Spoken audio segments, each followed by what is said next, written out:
मैं पिछले कई दिनों से कपड़े धोने की तैयारी कर रही थी।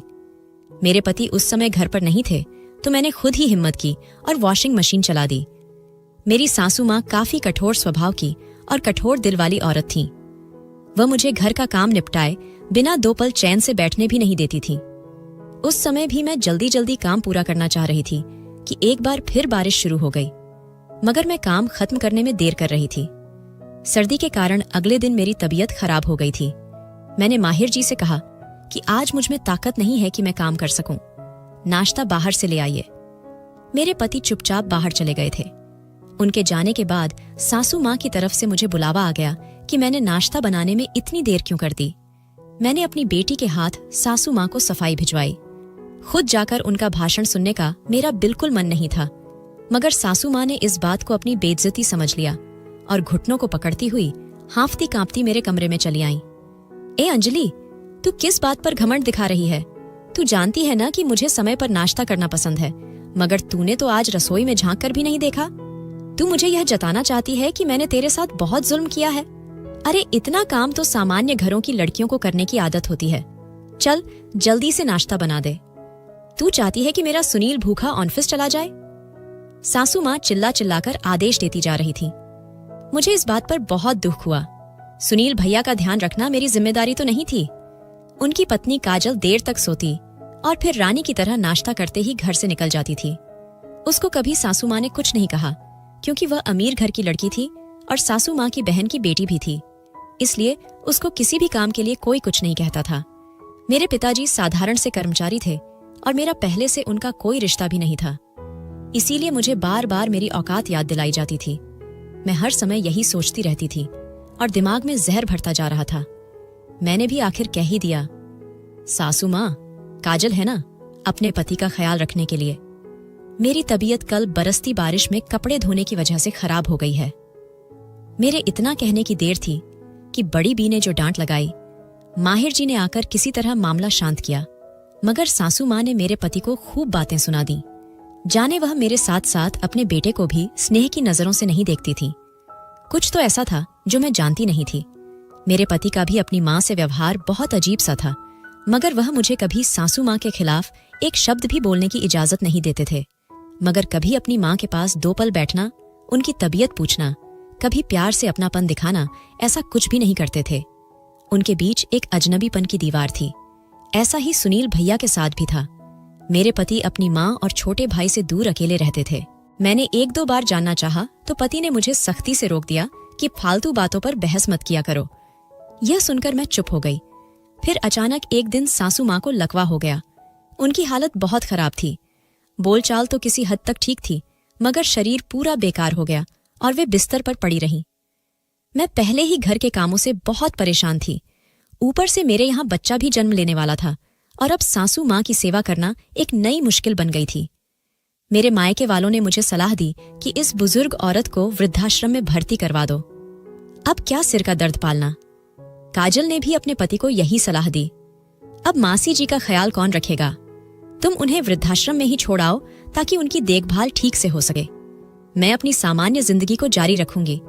मुझसे किसी तरह की उम्मीद मत रखना। ऐसा न हो कि फिर तुम कहो कि माता जी की सेवा नहीं करती। मासी जी हर समय ऐतराज करती है। हर काम पर जल्दी जल्दी करने की जिद, हर बात में कमी निकालने की पुरानी आदत है।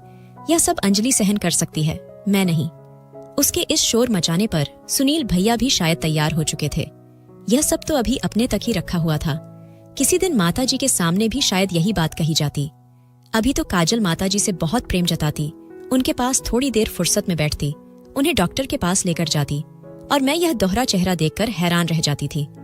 यह औरत अपनी मासी के लिए अकेले में कैसे जहर उगलती है, मगर सामने बहुत अच्छी बन जाती है। मगर खैर, मुझे किसी भी मामले में बोलने की इजाजत नहीं थी, तो मैं बस सोच ही सकती थी। जिंदगी अपने सामान्य ढर्रे पर चल रही थी, मगर यह बाकी सबके लिए था। सासू माँ तो अब बिस्तर की होकर रह गई थी। पहले जैसा हुक्म चलाना, पूरे घर के कामकाज की निगरानी करना और सबसे अहम बात, मुझ पर सख्त निगाह रखना कि हर काम समय पर हो, ये सब उनके लिए अब कुछ भी नहीं बचा था। अब वे बस बेबसी के साथ हर काम के लिए दूसरों को देखती रहती थीं। शाम का अंधेरा गहराने लगा तो कमरे में भी धीरे धीरे अंधेरा छाने लगा। मैं उस समय रसोई में थी और समय पर उनके कमरे में नहीं पहुंच पाई। तो घबराकर उन्होंने आवाज लगाने की कोशिश की, मगर हर कोशिश बेकार जाती देख उनकी आंखें तेजी से भीगने लगी थीं। उसी समय मैं दौड़कर उनके कमरे की ओर भागी और स्विच बोर्ड ढूंढकर कमरे में रोशनी कर दी। सासू माँ के कमरे की दीवारों से वीरानी और डर झलक रहा था। दवाइयों की तीखी सी महक, सलवटों वाला बिस्तर, झुर्रियों से भरा चेहरा और उस पर पसरी गहरी उदासी, ये सब जैसे हर गुजरते दिन के साथ और गहरा असर छोड़ रहे थे। आंखें जो कभी संतोष और खुशी में चमकती रहती थीं, अब गहरे दुख, पछतावे और आत्मग्लानि के मिले जुले भावों से फीकी पड़ चुकी थीं। मेरी सासू माँ एक सलीकेदार और नफासत पसंद महिला थीं, जो खुद को हमेशा सजाकर संवार कर रखती थीं। अच्छा पहनावा, अच्छा भोजन, अपनी पसंद के खाने को विशेष रूप से बनवाकर खाने की आदत रखने वाली औरत आज बिस्तर पर पड़ी थी और डॉक्टर की सलाह के अनुसार फीके, उबले, साधारण परहेजी खाने पर निर्भर थीं। और इस सबसे ऊपर उनके चहेते बेटे और बहू का व्यवहार, जो बस मन मारकर जबरदस्ती 1-2 घंटे उनके पास बैठते थे और उनके चेहरे से साफ झलकता था कि वे यह सब सिर्फ एक मजबूरी के तहत कर रहे हैं। इन सब बातों ने उनके स्वभाव में चिड़चिड़ापन और बढ़ा दिया था। उस समय भी उनके शरीर में जैसे घबराहट भरी हुई थी। अंधेरे से डरने के बावजूद वह अंधेरे में तब तक रहने पर मजबूर थीं जब तक कोई कमरे में आकर रोशनी न कर दे। सुनील भैया तो जैसे उनके कमरे में एक बार झांकना भी पाप समझने लगे थे। सुनिश्चित रूप से सासू माँ को वह समय याद आता होगा जब घर में महफिलें जमी रहती थीं और उनमें जान डालने वाला व्यक्ति सुनील भैया ही हुआ करता था, जिसे हर वक्त माताजी पर स्नेह लुटाना अच्छा लगता था। मगर समय कभी एक जैसा नहीं रहता, कभी बहुत अच्छा हो जाता है और कभी इतना बुरा कि जिससे बीतती है उसे जीना भी बोझ लगने लगता है। सासू माँ की हर बात कभी आदेश जैसी होती थी। सब उनकी इज्जत करते थे। अपनी निजी जिंदगी के फैसले भी लोग उनकी राय और इच्छा से ही लिया करते थे। ऐसा नहीं था कि उन्होंने किसी पर दबाव डाला हो, बल्कि सबको उनसे सलाह लेने की आदत हो गई थी। शायद बचपन की आदत खत्म होने के लिए कोई खास वजह चाहिए होती है और सासू माँ की बीमारी ने सुनील जैसे अवसरवादी बेटे को वो वजह दे दी थी। लक्ष्मी देवी की वर्षों की सत्ता एक झटके में उनसे छिन गई थी। मेरे पति तो जाने क्यों हर मामले में खुद को अलग ही रखते थे। सासू माँ भी ज्यादा महत्व और अपनापन सुनील को ही दिखाती थी। उसके खाने पीने की चिंता, उसके आराम का ध्यान रखना। अगर कभी उसे कोई तकलीफ होती तो सासू माँ परेशान बिल्ली की तरह हर समय उसके पीछे रहती और चौकस होकर यह देखती कि कहीं वह बेचैन न हो जाए। परहेज करते समय उसे तकलीफ न हो। अपने हाथों से उसका पसंदीदा सूप, कभी मछली, अंडा, ताजे फल और दूसरी पौष्टिक चीजें उसके पास रखती थीं और चंद दिनों में बेटा पूरी तरह स्वस्थ हो जाता था। आज उन्हीं माताजी के इन मुश्किल दिनों में वही बेटा कोई परवाह नहीं करता। उस माँ के लिए तो बेटे की मौजूदगी ही एक दवा जैसी थी। आज अगर कोई उनकी सेवा कर रहा था तो वह मैं ही थी, क्योंकि लाख सख्ती दिखा लेती वह औरत मेरे पति की माता थी, तो मैंने भी उन्हें हमेशा सगी माँ का दर्जा दिया और दिल से उनका सम्मान किया। मेरी माँ तो मेरे जन्म के समय ही चल बसी थी। मैं सासू माँ से अपनी माँ की कमी पूरी करती थी और अब बीमारी के दिनों में भी दिल से उनकी सेवा कर रही थी। हर समय डांट सुनकर आदेश मानती थी और थोड़ी सी देर होने पर खूब बातें भी सुनती थी। अनाड्डीपन के ताने और लापरवाह जैसे शब्द सुनकर भी सब सहती थी। कभी दिल का बोझ हल्का करने के लिए पति से कुछ कहती तो वह समझते कि मैं उनकी माँ की बुराई कर रही हूँ और मुझे बहुत बुरी तरह डांट देते। तुमसे बड़ी है, अगर कुछ समझा देती है तो इसमें आपत्ति की क्या बात है। हर समय मुझे ऊल झलूल बातें मत सुनाया करो, मैं घर के मामलों में दखल नहीं देना चाहता। और मैं बस चुप रह जाती कि आखिर अपना दिल हल्का करने को पति का सहारा न लूं तो किसका लूं। शायद बेटा भी माँ जैसा ही है। मेरे जज्बातों और भावनाओं की इन लोगों को कोई परवाह ही नहीं। बस उनकी हर जरूरत पूरी होनी चाहिए, फिर चाहे मैं जीऊं या मरूं, उन्हें कोई फर्क नहीं पड़ता। आज माताजी के साथ समय बिताना, उनके उलझे बाल संवार कर बांधना, सिर में तेल लगाकर मालिश करना, इधर उधर की बातों से उनका मन बहलाना, हर छोटा बड़ा काम मैं कर देती थी। मगर मायके वाले हर समय सलाह देते, इतनी सेवा करके क्या मिलेगा, या तो बुढ़िया मर जाएगी या फिर से पैरों पर खड़ी होकर तेरा जीना मुश्किल कर देगी। ऊपर वाले ने तेरे लिए एक राह बनाई है तो क्यों खुद को मुश्किल में डाल रही है। पहली फुर्सत में पति को समझाकर इस सास को वृद्धाश्रम भेज दे। और ऐसी सलाह सुनकर मैं तड़प उठती थी। क्या किसी इंसान की सख्त मिजाजी की इतनी बड़ी सजा दी जा सकती है कि उसे घर और परिवार से दूर कर दिया जाए। उन्होंने काम के मामले में सख्ती जरूर की थी, मगर न तो कभी मारा पीटा, न ही पति को मेरे खिलाफ भड़काया, न ही खाने पीने के लिए कभी तंग किया। फिर मैं उनसे इतनी नफरत कैसे कर सकती थी। मैंने अपने कान बंद कर लिए और किसी की सलाह नहीं मानी। सासू माँ का हर तरह से ध्यान रखा, मगर उनके दिल का क्या करती, जिसमें बस सुनील, उसकी पत्नी और बेटी ही बसते थे। उन तीनों को देखकर सासू माँ जैसे फिर से जी उठती थीं। उनका मन हर वक्त सुनील और काजल की राह तकता रहता, और फिर आंखें, जो हर आहट पर दरवाजे की ओर उठती थीं, निराश होकर नम हो जाया करती थीं। उनकी ये पीड़ा मुझसे देखी नहीं जाती थी। अगर सासू माँ को छोटे बेटे से ज्यादा लगाव था, तो उसे भी अपनी माता से वैसा ही प्रेम करना चाहिए था, उनकी चिंता करनी चाहिए थी। मगर वे लोग न प्रेम दिखाते, न ही कर्तव्य समझकर भी माताजी का आशीर्वाद लेने के लिए नियमित रूप से आते थे। माहिर जी, जो मेरे पति थे, उनकी मोहब्बत भी बड़ी अजीब किस्म की थी। चुपचाप और छुपी हुई, बिना किसी शब्द का सहारा लिए, अपने भावों को जताने वाली एक गुप्त प्रेम भावना, जिसे मैं कभी समझ ही नहीं पाई थी। मेरे पति ने माताजी के सामने कभी ऊंची आवाज में बात नहीं की, बदतमीजी करने का तो सवाल ही नहीं उठता था। कभी किसी बात पर कोई आपत्ति नहीं जताई, कभी पलटकर जवाब तक नहीं दिया। मेरे साथ तो उनके सामने भी अक्सर सासू माँ बहुत गलत व्यवहार करती थीं। मेरे बेटे को भी वैसा स्नेह नहीं देती थी जैसे सनील की बेटी परिणा को, जो उनकी लाडली थी। सनील और परिणा उनके दुलारे थे, और फिर भी कभी कभी उनकी बातों से असहमति जता देते थे। काजल भी सासू माँ की टोकाटाकी से तंग होकर सामने ही मुंह बिगाड़ने लगती थी, उनकी बातों को अनसुना कर देती और अपने मन की सुनती और वही करती थी। जब मन करता, सिर उठाकर घर से चली जाती और झूठ मूठ भी सासू माँ से इजाजत नहीं लेती थी। मगर कमाल की बात यह कि कभी भी सासू माँ ने उसकी किसी बात पर माथे पर बल तक नहीं आने दिए। उल्टा नाराज होने की जगह हर वक्त सनील सनील करती रहती थी। जब सासू माँ की तबीयत पूरी तरह ठीक थी, तब हर वक्त सनील उनके सामने प्यार जताता रहता, उनके पैरों में बैठकर अपने ऑफिस के रोजमर्रा के किस्से सुनाता, हंसी मजाक करता और जोर जोर से ठहाके लगाकर सबको हंसाता। कभी माँ के पैर छूता तो कभी उन्हें बाहों में भरकर जोर से भींच लेता, कभी हाथों को चूमता तो कभी माथे को चूमकर लक्ष्मी देवी को एक पल में 7वें आसमान तक पहुंचा देता।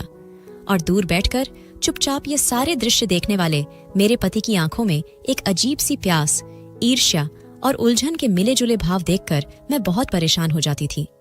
मेरे पति का हर अंदाज माताजी से प्रेम जताने वाला था, मगर कभी अपनी भावनाओं को शब्दों में ढालने की चाह नहीं की, कभी जताने की कोशिश नहीं की, अपने जज्बातों को अपने भीतर ही छुपा कर रखा। मगर घर के हर सदस्य की सुविधा, खुशी और जरूरत के लिए दिन रात मेहनत की, लगन से काम किया और बिना कहे सबकी जरूरतों का ध्यान रखा। मेरे पति माहिर जी आज भी वैसे ही चुपचाप बिना जताए बहुत कुछ कर रहे थे। माँ की दवाओं का ध्यान रखना, समय पर चेकअप करवाने ले जाना, डॉक्टर की हिदायत के अनुसार सासू माँ को व्यायाम कराना, रोज ऑफिस जाते समय और लौटते हुए उनके पास कुछ देर बैठना, उनके पैर छूकर आशीर्वाद लेना। मैं भी सासू माँ की सेवा करते हुए हर समय व्यस्त रहने लगी थी, पति के लिए समय नहीं निकाल पाती थी। मुझे उनके साथ देखकर भी वे चुपचाप पलट जाते और वहां से चले जाते। कभी होठों पर कोई शिकायत नहीं लाते, मगर उनकी आंखों में तैरती हुई हसरत, कुछ खो देने का डर और अधूरेपन की एक दुनिया बस चुकी थी। और यह सब देखकर मैं कभी कभी डर जाती थी। वह एक सख्त अनुशासन प्रिय इंसान थे, अन्याय सहन नहीं करते थे। माता की बात पर चुप रहना तो उनकी इज्जत करना था। मगर एक बात जो मैंने गहराई से महसूस की, वह यह थी कि वह घर के विशेषकर सनील से जुड़ी किसी भी बात में बोलने की गलती नहीं करते थे। और सासू माँ ने भी इस बात को स्वीकार किया था कि माहिर मेरा आज्ञाकारी बेटा है, उसे माँ की चिंता है, मगर छोटे को कुछ कह दो या उसकी तारीफ भी कर दो तो वह सहन नहीं कर पाता, नाराज हो जाता है। और मैं बस सोचकर रह जाती कि बड़ा बेटा इतना जिम्मेदार और ध्यान रखने वाला व्यक्ति है, तो सनील इतना स्वार्थी और जलने वाला कैसे है, हर बात पर नाराज क्यों हो जाता है। और सासू माँ भी उसे समझाने की जगह उसकी खुशी में बड़े बेटे के साथ हर बार अन्याय क्यों कर देती है। क्या यह बात वह छोटे को नहीं समझा सकती थी कि अपने भाई से ईर्ष्या मत किया करो। इसी तरह अच्छे बुरे दिन बीतते जा रहे थे कि एक दिन सासू माँ को लकवा हो गया। उनकी तबीयत 2 दिन तक बहुत खराब रही। उनकी चिंता में घर का पूरा सिस्टम बिखर कर रह गया। किसी को कुछ समझ ही नहीं आ रहा था कि आगे क्या किया जाए। घर का पूरा प्रबंधन उन्हीं के कंधों पर था। अब सब कुछ गड़बड़ा गया था और सिद्धांत रूप से यह सारा काम मुझे संभालना चाहिए था, क्योंकि सासू माँ के आदर और सम्मान के चलते भले ही उनके कहने पर सही, मगर घर मेरे सहारे पर ही चल रहा था। लेकिन अस्पतालों से छुट्टी मिलते ही बिना कुछ कहे काजल ने पूरा प्रबंधन खुद ही संभाल लिया। अब सासू माँ की तरह वही मुझ पर आदेश चलाने लगी यह सब उसने बहुत चालाकी से किया। परेशानी और चिंता में डूबी हुई मैं समझ ही नहीं पाई कि काजल भी मुझ पर हुकूमत करने लगी थी। बस डांटने के बजाय वह चापलूसी करती। खाने तो हमें अंजलि दीदी के हाथ के ही पसंद हैं, सफाई तो वही अच्छे से कर सकती है। पति चुप थे, अब भी कुछ नहीं कहते थे तो मैं भी चुप हो गई। काजल ने शुरुआत में तो सासू माँ के पास बैठकर उन्हें दिलासा दिया, उनका ध्यान रखा और यही कहती रही, घबराना नहीं है, मैं आपका हमेशा ध्यान रखूंगी और जल्दी ही आप पहले की तरह चलने फिरने लगेंगी। कभी कहती, आप जल्दी ठीक हो जाएं, हम सब आपको फिर से पहले जैसा पूरे घर पर अधिकार जताते हुए देखना चाहते हैं, सनील और मैं आपको बहुत याद करते हैं, वगैरह वगैरह। मगर यह अपनापन और दिखावा कुछ ही दिनों तक चला और फिर काजल भी इस सब से ऊब गई। एक दिन उसने साफ शब्दों में कह दिया, सनील, माताजी को वृद्धाश्रम में छोड़ आते हैं, मुझे पूरा विश्वास है वहां पर उनकी देखभाल अच्छे तरीके से होगी तो जल्दी ठीक हो जाएंगी।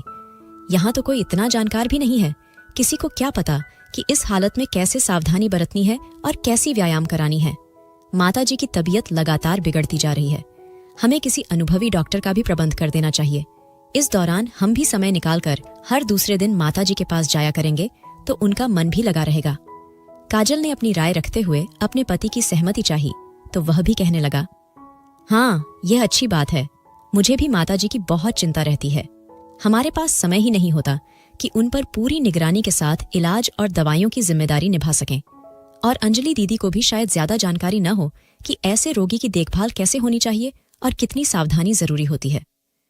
मैं इन दोनों स्वार्थी और दोहरे चेहरे वाले लोगों की बातें और फैसले करने का तरीका देख रही थी और अपने पति की ओर देखने लगी।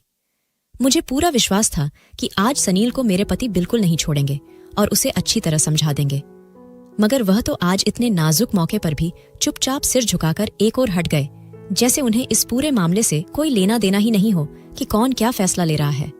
जबकि सासू माँ उनकी भी माँ थीं, वे भी इस घर का हिस्सा थे, तो उन्हें पूरा अधिकार था निर्णय लेने का। मगर नहीं, मेरे पतिदेव भले ही स्वार्थी और संवेदनहीन न रहे हों, पर हद से ज्यादा डरपोक और कमजोर इंसान जरूर थे। सनील तो बस ऊंची आवाज में बोलकर सबको डराने की कोशिश करता था। उसके पास इतनी भी हिम्मत नहीं थी कि बड़े भाई के सामने डटकर खड़ा हो सके। जब मेरे पति ने सिर झुका लिया था तो मैं क्या कर सकती थी?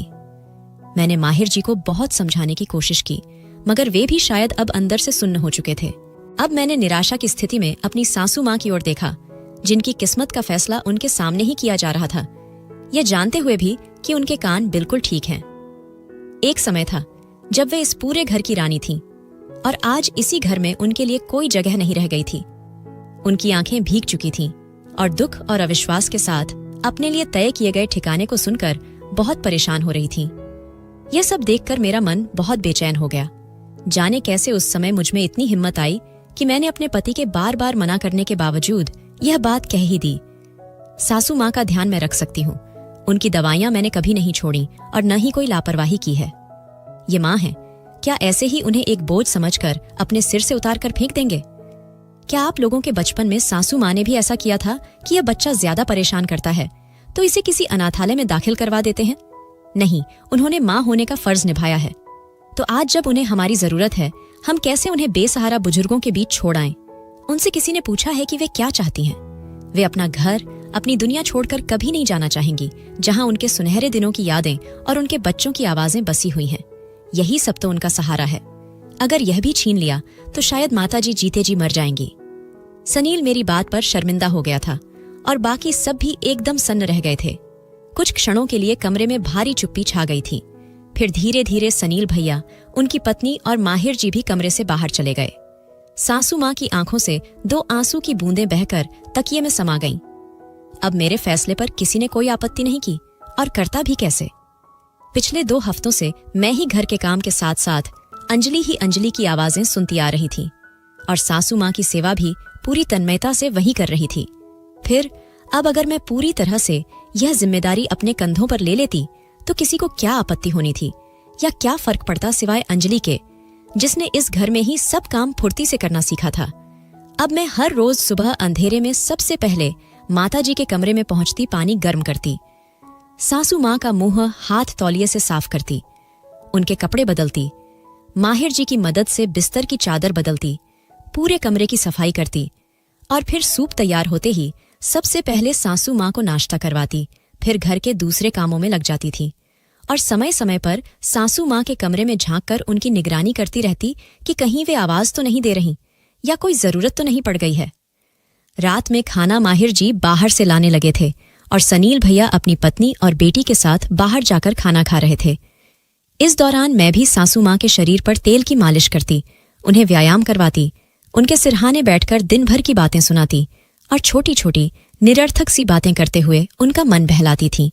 अब सुबह होती तो अंजलि सबसे पहले माताजी के कमरे में जाती, पानी गर्म करती, तौलिया भिगोकर उनका चेहरा धोती, रात में शरीर की मालिश करती, दिन में समय पर दवा देती, उनके कपड़े बदलती और उनके साथ हल्की फुल्की बातें करती। सासू माँ की सेवा करते हुए उनके चेहरे पर दिखने वाला सुकून और संतोष महसूस करके मेरी सारी थकान उतर जाती थी। ऐसा लगता जैसे मेरी मेहनत का फल मिल गया है। धीरे धीरे सासू माँ बोलने लगी थीं। उनकी आंखों में फिर से जीने की इच्छा जागी थी। अब उनका ध्यान भी मेरी ओर ही लगा रहता था। मेरी तरफ उम्मीद से देखती थी, मगर कभी कभी आंखों में बीते वक्त की चुभन दिखने लगती थी तो आंखें दुख और पछतावे से लाल हो जाया करतीं। उनमें छिपा हुआ अपराध बोध, उदासी, अफसोस और मुझसे अपनापन साफ नजर आता था। माहिर रोज माताजी की तबीयत पूछकर दफ्तर जाता। लौटने पर भी वह काफी देर तक कमरे में रुककर अपनी पत्नी की सेवा को चुपचाप देखता। न कभी तारीफ की, न ही कोई शिकायत की। एक दिन जब मैं माताजी की मालिश से फारिग होकर उनके पैर दबा रही थी, माहिर दरवाजे पर कुछ देर रुका और फिर चुपचाप लौटकर वहां से चला गया। मेरे पति की आंखें अब भी वैसी ही अजीब सी थीं, न कोई खुशी, न दुख, न अपनापन, न नफरत। एक अनकहा सा एहसास मुझे छू जाता। मैं अपने पति की आंखों में कभी कभी कुछ ढूंढने की कोशिश करती, मगर हर बार असफल रहती। माहिर जी की आंखें हमेशा की तरह बहुत रहस्यमय, शांत और ठंडी होती थीं। कभी अजनबीपन तो कभी अपनापन पल भर के लिए दिखता और फिर वही ठंडे और अनजाने से भाव। सासू माँ के चारों ओर जिंदगी जैसे ठहर गई थी, बेजान और बेरंग सी। यह जिंदगी शायद उन्हें अंदर ही अंदर तोड़ रही थी। तबीयत में सुधार के साथ साथ निराशा भरती जा रही थी। जिस बेटे पर इतना गर्व था वह दिन ब दिन दूर होता जा रहा था। उसकी बेरुखी और स्वार्थ खुलकर सामने आने लगा था, जैसे वह निडर हो गया हो या फिर पत्नी की हाँ में हाँ मिलाते हुए यह जान ही नहीं पाया कि माँ को कितना अकेला छोड़ चुका है, कितनी तकलीफ दे रहा है। उसका रवैया देखकर मैं भी दुखी हो जाती थी। अपने बीते व्यवहारों पर सासू माँ हर समय मेरे सामने बेहद शर्मिंदा रहा करती थीं। अंजलि, तू मेरी बहू नहीं तो बेटी की तरह है। मेरी सासू माँ यानी लक्ष्मी देवी हर बार मेरी सेवा करने पर आंखों में अपराध बोध और अपनत्व की चमक लिए ऐसा कहा करती थीं और फिर घंटों किसी सोच में डूबी रहती थीं, जैसे कोई निर्णय लेना चाहती हो मगर समझ नहीं पा रही थीं। फिर जैसे किसी नतीजे पर पहुंचकर एक दिन मुझसे कहने लगीं, सनील को बुलाओ, मुझे उससे बात करनी है। सासू माँ के कहने पर मैंने सनील को संदेश दे दिया कि माताजी को कुछ कहना है, जब भी समय मिले उनके पास चले जाना। उसने यूं ही सिर हिला दिया, मगर 3 दिन तक उसने माताजी की ओर झांककर भी नहीं देखा। सासू माँ बार बार मुझे संदेश देकर भेजती रहीं। कई दिन टालने के बाद आखिरकार एक दिन बहुत मजबूरी में सनील माताजी के पास पहुंचा। माताजी, मैं बहुत व्यस्त हो गया हूं, आप बार बार मुझे क्यों बुला रही हैं? अपने चेहरे पर आई हुई झुंझलाहट को वह बहुत कोशिश के बाद भी छुपा नहीं पाया। वकील को बुलाना है। उनके होठों से ये शब्द टूटकर निकले। सनील यह सुनकर चौंक गया। वकील? लक्ष्मी देवी ने धीरे से सिर हिलाया। उनकी आंखों में गंभीरता थी, जैसे कोई बड़ा फैसला लेना हो। एक पल के लिए सनील भी रुक सा गया, मगर फिर यह सोचकर कि शायद माताजी अपनी दुकानें और घर मेरे नाम करना चाहती हैं, वह मन ही मन खुश हो गया। अच्छा है, जीवन में ही मुझे मेरा हक मिल जाए तो कोर्ट कचहरी के चक्कर लगाने की जरूरत नहीं पड़ेगी। यह सोचकर उसने माताजी का कांपता हुआ हाथ पकड़कर अपने होठों से लगा लिया और अगले ही दिन वकील को घर बुला लाया। कमरे में कुछ देर तक तो धीमी धीमी आवाजें आती रहीं, फिर जैसे कोई अस्वीकार्य बात सुनकर कोई आपत्ति की हो, कुछ देर तक कमरे में ऊंची आवाजें सुनाई दीं। फिर बातें होते होते वहां एक गहरा सन्नाटा छा गया और देर तक कोई बाहर नहीं आया। मैंने भी इस ओर ध्यान देना ठीक नहीं समझा। जो भी मामला है माँ बेटे के बीच का है, यह सोचकर मैंने सिर झटक दिया और अपने कामों में व्यस्त हो गई।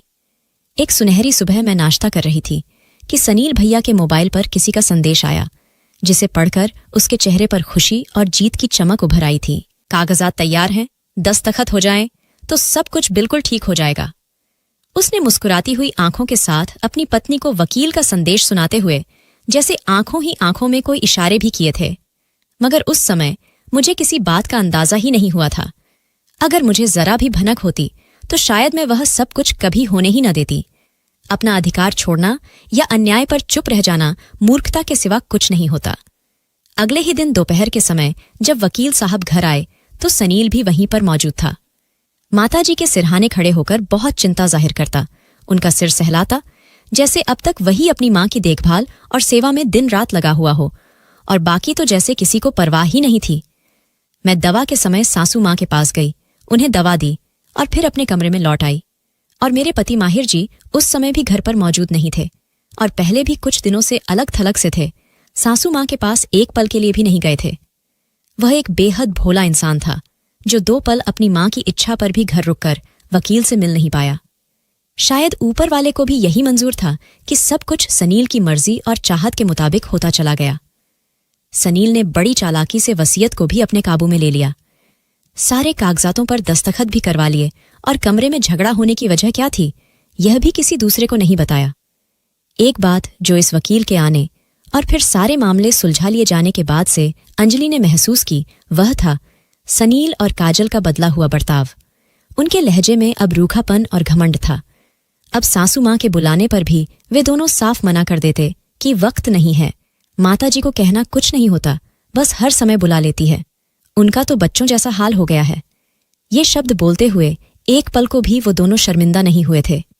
सर्द और अजनबी सा माहौल पूरे घर में भर गया था। शायद माताजी ने भी ये बर्ताव महसूस कर लिए थे और कुछ शर्मिंदा सी थीं। मुझसे बात करने के बजाय अब चुप रहने लगी थीं। चेहरे पर गुजरे समय का पछतावा और उदासी साफ दिखाई देती थी, मगर मेरे पास उन्हें तसल्ली देने के लिए कोई शब्द नहीं थे। दिन उसी तरह खामोश और उदास से बीत रहे थे कि एक दिन सासू मां की तबीयत फिर से बिगड़ने लगी। उस वक्त सनील और काजल तैयार होकर खरीदारी वगैरह के इरादे से घर से निकल रहे थे। मैंने उनसे बहुत विनती की कि सासू मां को पहले डॉक्टर के पास लेकर जाना है। माहिर जी किसी मीटिंग के लिए गए हुए थे और उनसे संपर्क भी नहीं हो पा रहा था। काजल ने जबरदस्ती सनील को साथ लिया और दरवाजे से बाहर निकल गई। मैंने जो मेरे बस में था सब करके देख लिया। सासू मां बहुत तकलीफ में थीं, लेकिन मैं कुछ नहीं कर पाई। लाचार होकर उन्हें अंतिम सांसें लेते देख रही थी। उनकी आंखों में वीरानी और बेटे की बेरुखी का दर्द साफ झलक रहा था। सांसें डगमगाने लगीं, चेहरा पीला पड़ गया और पूरा शरीर कांपने लगा। उसी पल माहिर जी घर पहुंच गए।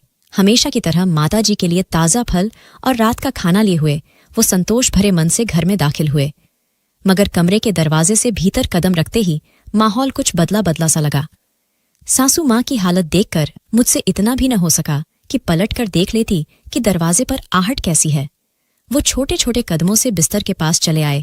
माँ जी, आवाज में कांप थी, आंखों में अविश्वास। एक पल को जैसे उनकी धड़कन भी रुक गई थी। हाथ में मौजूद फल जमीन पर गिरकर बिखर गए थे, मगर माहिर जी को अब कुछ समझ नहीं आ रहा था। माँ जी, आपने मुझे भी तो बेटा माना था ना? एक बार बेटा कहकर तो देखती, एक बार मुझे बुलाती, मैं सब कुछ छोड़कर दौड़ा चला आता। आप तो मेरा इंतजार करने लगी थी, आज क्यों बिना बताए मुंह मोड़ लिया? मैं आपका अपना बेटा नहीं था, इसीलिए मुझे कभी काबिल नहीं समझा। माहिर के दिल की दुनिया उजड़ चुकी थी और पास खड़ी मैं हर सच्चाई से अनजान माहिर जी को बिखरते हुए देख रही थी। उस दिन माहिर जी किसी छोटे बच्चे की तरह रोए थे जिसकी माँ उसका हाथ छोड़ देती है, जिसे माँ के बिना चलना मुश्किल लगता है। थोड़ी देर बाद फिर से दरवाजा खुला और सनील भीतर दाखिल हुआ। माँ को पुकारते हुए वह कुछ कहना चाहता था शायद, मगर सामने का दृश्य देखकर पल भर में समझ गया कि वह बहुत देर कर चुका है। उसे एक झटका सा लगा था। उससे पहले कि वह जमीन पर मुंह के बल गिरता, उसने दीवार का सहारा लिया। कुछ पल तक गहरे गहरे सांस लेकर वह तेजी से आगे बढ़ा और माताजी के चरणों को छूने लगा। मैं आपसे नाराज था ना माताजी, मुझे आपसे मिलने आना था, मगर उस दिन के झगड़े ने मेरे कदम हर बार आपकी ओर बढ़ने से रोक दिए। मुझे खुद पर भी गुस्सा था, मगर मैं फिर भी उस दिन आया था ना माताजी। मुझसे नाराज मत होइए, आप तो मुझे मनाया करती थीं। मुझे ऐसी आदत क्यों डाल दी जो आप पूरी नहीं कर पाईं? आप। सनील ने माताजी के पास बैठकर उनका हाथ थाम लिया, जो अब ठंडा हो चुका था, और जो बातें वह कर रहा था वे अब उन तक पहुंच ही नहीं सकीं, क्योंकि अब बहुत देर हो चुकी थी। उसकी आंखों में आंसू आ गए। होंठ भींचे हुए थे। शायद रोना नहीं चाहता था और चेहरे पर चिंता की परछाइयां उभर आई थीं। वह खुद से भी नजरें चुरा रहा था। कई दिनों से माताजी की तबीयत ठीक नहीं थी, मगर वह सिर्फ अपनी अहम की संतुष्टि के लिए एक बार भी उनके सामने नहीं आया। अब पछतावा हो रहा था, मगर अब क्या फायदा। कुछ देर और वहां बैठकर वह तेजी से उठा और बाहर चला गया। माहिर मेरे पति वहीं मां के सिरहाने बैठे कभी उनके बाल सहलाते तो कभी उनके पैर पकड़कर टूट कर रोने लगते। वो तो जैसे किसी और ही दुनिया में खो गए थे। मैंने 2-3 बार उन्हें पुकारा भी, मगर कोई जवाब नहीं मिला। मैंने कंधे पर हाथ रखकर दिलासा देना चाहा, तो बस इतना ही बोल पाए, मेरे पास अब कुछ बचा ही नहीं। पिताजी के बाद अब मां जी भी मुझे छोड़कर चली गईं। ये शब्द बोलते हुए जैसे वे बहुत पीड़ा में लग रहे थे। मेरे पति को गहरा सदमा पहुंचा था और मैं ये सच्चा प्रेम देखकर हैरान थी। मुझे तो लगता था कि सनील अपनी मां से बहुत प्रेम करता है, मगर मेरे पति केवल कर्तव्य निभा रहे थे। यहां तो उल्टा हो गया, सनील ने मां को बिल्कुल भुला दिया था, जबकि मेरे पति ने बीमारी में मां के और भी पास जाकर उनका ध्यान रखा और अपने व्यवहार से सच्चा प्रेम जता दिया। सासू मां बड़े बेटे के दिखावे और छोटे बेटे की सच्ची सेवा देखकर इस दुनिया से जा चुकी थीं। कमरे में गहरा शोक, सूनापन और एक डरावनी सी खामोशी छा गई थी। कुछ दिनों तक शोक में रहने के बाद वकील साहब दोबारा से वसीयत लेकर आए और हम सभी को एक हॉल में बुला लिया। मगर वसीयत सुनकर मेरा दिमाग जैसे सुन्न हो गया। सासू मां ने अपनी पूरी जायदाद उस मतलब परस्त बेटे को सौंप दी थी। मेरे पति के हिस्से में एक फूटी कौड़ी भी नहीं थी। घर भी अब सिर्फ सनील का ही था। यह वसीयत सुनकर मैं कुछ बोलने ही वाली थी कि मेरे पति एक झटके से उठे और सीधे अपने कमरे में चले गए। मैं अपने पति को समझाने के लिए कमरे में गई तो उन्होंने तेजी से हाथ चलाकर एक छोटे से बैग में अपने और बेटे के कुछ जरूरी कागजात रख लिए थे। मुझे आता देख बोले, अपना सारा सामान समेट लो और कमरे की वो चीजें रख लो जो मैंने खरीद कर दी थीं। उसके अलावा किसी भी चीज को मत छूना। मैं चुपचाप उनके चेहरे के भाव देख रही थी। शायद वो भी गहरे सदमे में थे कि उनके साथ अन्याय हुआ है। माहिर जी, आप यह सब करके कुछ हासिल नहीं कर पाएंगे। आपको अपने अधिकार के लिए आवाज उठानी चाहिए। सासू मां ने हमेशा हमारे साथ बुरा बर्ताव किया है, जाते जाते भी अन्याय कर गईं। आपको चुपचाप पीछे नहीं हटना चाहिए। मैंने समझाने की कोशिश की थी। नहीं अंजलि, इस बारे में अब और कोई बात न मैं करूंगा और न तुम कुछ कहोगी। हम आज ही यहां से जा रहे हैं। ये सारे मामले मेरे और सनील के बीच के हैं। तुम बस तैयारी करो, अब मैं और कुछ नहीं सुनना चाहता। माहिर जी ने मजबूत लहजे में ऐसा रोका कि मुझसे एक शब्द भी बोलना मुश्किल हो गया। और फिर उसी दिन मैं न चाहते हुए भी वो घर छोड़ने पर मजबूर हो गई थी। एक छोटे, कुछ जर्जर से किराए के मकान को देखकर मेरा मन उदास हो गया, मगर मैं क्या करती। बस सासू मां को कोसती रहती थी, जिन्होंने सारी जिंदगी मुझ पर राज किया और बीमारी में भी बेटी कहकर मुझसे सेवा करवाती रही। वो एक स्वार्थी औरत थी, मुझे धोखा दे गई। अब मेरी जिंदगी कठिन हालातों में घिर गई थी। घर का किराया और बिल भरने में ही बहुत पैसा चला जाता था। उसके बाद घर का राशन, बच्चों की जरूरतें, स्कूल की फीस, इन सब के साथ गुजारा करना मुश्किल हो गया था। अच्छा, खाना तो जैसे सपना ही बन गया था। मैं हर वक्त अपनी तंगहाली का जिक्र पति से करती, मगर वो चुप रहते। कुछ साल इसी तरह बीत गए कि एक दिन जब मैं रसोई का कुछ सामान खरीदने के लिए बाजार गई तो मुझे वहां एक जाना पहचाना चेहरा दिखाई दिया। वकील साहब भी मुझे देखकर पहचान गए थे। अब मेरे हुलिये पर चिंता और परेशानियों का साया था। अंजलि जी, आप? हाँ, मैं अंजलि ही हूं। वकील साहब मुझे देखकर दुखी हो गए थे। फिर उन्होंने मुझे चाय पीने के लिए बुलाया तो मैं भी उनके साथ हो ली। बातों ही बातों में मुझे अपना दुख सुनाने का अवसर मिल गया और वकील साहब भी मेरी बातों से सहमत होते गए। फिर यह सिलसिला बढ़ता चला गया। हमारी मुलाकातें अब और होने लगीं और फिर बात घर पर मिलने तक आ पहुंची। उन दिनों मैंने माहिर जी से शिकवे शिकायतें करना भी बंद कर दिया था, बल्कि मैं अब खुश रहने लगी थी। अंजलि, तुम चिंता मत करो, मैं तुम्हें वह सब दिलाऊंगा जो तुम्हारा अधिकार है। बीता हुआ समय तो वापस नहीं आ सकता, मगर आने वाला समय बदला जा सकता है। जी बिल्कुल, और मैं भी खुशी खुशी यह सब पाना चाहती हूं। अगले दिन पार्क में मिलने का समय तय हुआ। उसी वक्त माहिर जी वहां गुस्से से भरे चेहरे के साथ पहुंच गए। उन्हें देखकर हम घबरा गए थे, मगर उन्होंने सिर्फ घूर कर देखा और चुप हो गए तो मुझे थोड़ी राहत महसूस हुई। अगले ही दिन पार्क में मेरे पति ने आकर जैसे हमला कर दिया, तो तुमने मेरी बुरी हालत से तंग आकर यह रास्ता चुना है? वकील साहब मामला बिगड़ता देख वहां से चले गए। दिन रात मेहनत करके मैं खुद को भुला बैठा हूं और तुम यहां किसी और आदमी के साथ बैठकर। बात अधूरी छोड़कर उन्होंने होंठ भींच लिए और एक ही पल में मुझे तुच्छ बना डाला। अगर मैं तुम्हें इतना बुरा लगता हूं तो साफ कह देती, मैं तुम्हें तलाक दे देता। मेरे साथ ये खेल तो न खेलती। माहिर जी, आप गलत समझ रहे हैं, ऐसा कुछ नहीं है। मैं एक पल को शर्मिंदा हुई थी क्योंकि गलती तो मेरी ही थी। कैसा नहीं है, मैंने कल भी बहुत कुछ सुन लिया था और आज तुम्हें इस आदमी के साथ खुश देखा भी है। बस कीजिए माहिर जी, मैं तो आपको जल्द एक सरप्राइज देने वाली थी। आपकी खातिर ही यह सब कर रही थी, मगर आप तो मुझ पर शक करने लगे हैं। मेरी जिंदगी में किसी और पुरुष की कोई जगह नहीं है। कैसा अधिकार अंजलि, मैं पहले भी कह चुका हूं, मुझे कुछ नहीं चाहिए, न ही वो मेरा कोई हक है। मैं तो एक बेसहारा बच्चा था जो गलियों में भटकता था।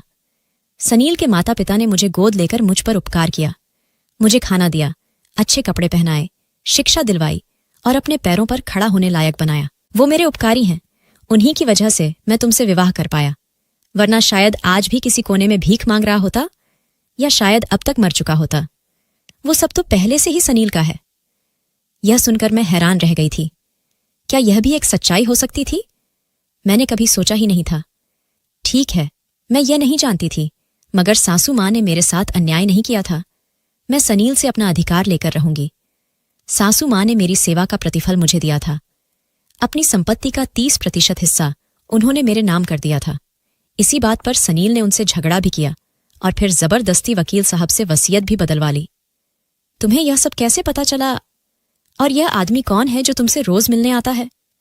माहिर को विश्वास नहीं हो रहा था। यह वकील साहब हैं, इन्हीं के पास असली वसीयत है।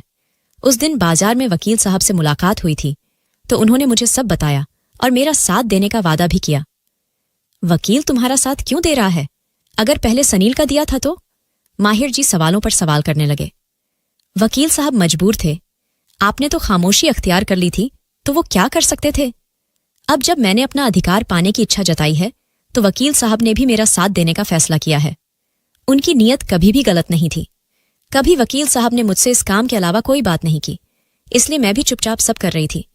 सनील को वकील साहब ने नोटिस भेजा है और यह बताया कि असली वसीयत वे मुझे सौंप चुके हैं और मैं उन पर मुकदमा करने वाली हूं ताकि अदालत के जरिए अपना अधिकार वापस पा सकूं। फिर सनील एक डरपोक इंसान है। पिछले कुछ वर्षों तक तो मजे से रौब झाड़ता रहा। अब पुलिस और अदालत का नाम सुनकर घबरा गया है और बिना किसी झंझट या कानूनी कार्यवाही के मेरा हिस्सा मुझे वापस देने को तैयार हो गया है। कल वकील साहब यही बताने के लिए घर तक आ गए थे। कल सनील वकील साहब के दफ्तर में आने वाला है और मैं सफल होकर तुम्हें सब कुछ बताने वाली थी। मुझे माफ कर दो, मैंने तुम पर शक किया, मगर तुम्हारे बदले हुए व्यवहार से मैं भी डर गया था। रात भर यही सोचता रहा कि शायद अब तुम्हें रोक नहीं पाऊंगा। मैं तुमसे बहुत प्रेम करता हूं अंजलि, तुम्हें खोना नहीं चाहता था, इसीलिए घबराहट में सब कुछ गलत कर बैठा। माहिर जी मुझे गले लगाकर अपनी गलती के लिए क्षमा मांग रहे थे और मैं भी कुछ पल पहले की गलतफहमी को भूलकर इसी बात पर प्रसन्न हो गई थी कि मेरे पति को भी मुझसे प्रेम है। अब मुझे किसी बात की चिंता नहीं थी। सनील ने मेरा हिस्सा मेरे नाम कर दिया था, जिसकी वजह से मैं इतनी स्वार्थी बनी हुई थी। मैंने सासू मां की सेवा जायदाद की खातिर नहीं की थी, मगर बाद में हर समय उन्हें कोसती रही। यह बात मुझे शर्मिंदा करने के लिए काफी थी। हालांकि इस संपत्ति की सहायता से हम एक अच्छा सा नया घर ले पाए, अगर और कुछ समय में हमारे आर्थिक हालात काफी बेहतर हो गए थे। मैं बहुत भाग्यशाली हूं कि मुझे तुम्हारे जैसी पत्नी मिली है। जानती हो, जब तुमने सबके खिलाफ जाकर माँ जी की सेवा करने का निर्णय लिया था तो मुझे बहुत प्रसन्नता हुई थी। तुम्हारे प्रेम में कभी भी बेवफाई शामिल नहीं रही और मुझे तुम्हारी यही बात सबसे अच्छी लगती है। तुमने बिना कुछ कहे मेरा मान रखा है। अगर तुम न होती तो शायद मैं कभी इतना संतुष्ट महसूस नहीं कर पाता। माहिर जी ने इतना सुंदर भाव प्रकट कर मेरा हौसला और आत्मबल कई गुना बढ़ा दिया था। दोस्तों, वीडियो कैसा लगा कमेंट करके जरूर बताएं। वीडियो को लाइक और चैनल को सब्सक्राइब जरूर करें।